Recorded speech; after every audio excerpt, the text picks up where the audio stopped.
কি গো, এত রাত্রে কি করছো তুমি? তোমার জন্য স্পেশাল ডিনার হচ্ছে। ডিনার আটা মাখতেছো? কি বানাবা, রুটি? আলুর পরোটা তোমার জন্য স্পেশাল।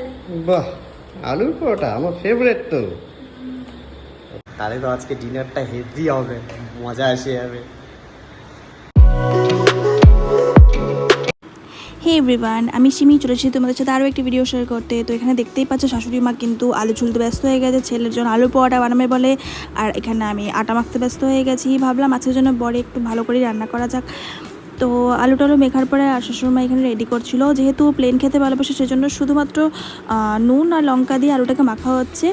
আর পরে আমরা হালকা পরিমাণ চাট মশলাটাতে মিশিয়ে দেবো, কারণ যেহেতু অত বেশি হাবিজাবি পছন্দ করে না। আর এটাকে আমরা হালকা একটু ফ্রাই করে নেব।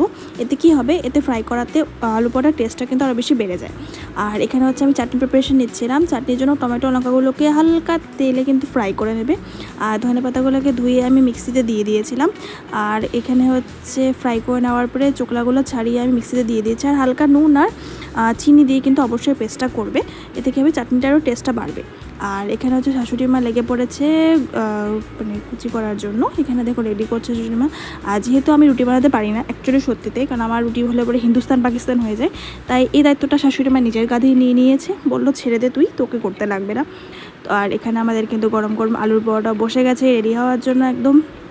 দেখতেই পাচ্ছ একদম তাজা তাজা আলুর পরোটা, দেখেই যেন একদম জিভের জল চলে আসলো। আর এখানে সার্ভ করে দিয়েছি আমি মহারাজাকে, আর মহারাজা বসেও পড়েছে খাওয়ার জন্য। তো চলো দেখা যাক কি রিভিউ আসে।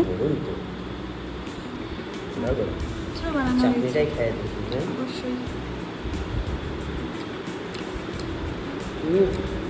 দারুণ, থ্যাংক ইউ মাকে আর বউকে, দুজনে মিলে করেছে।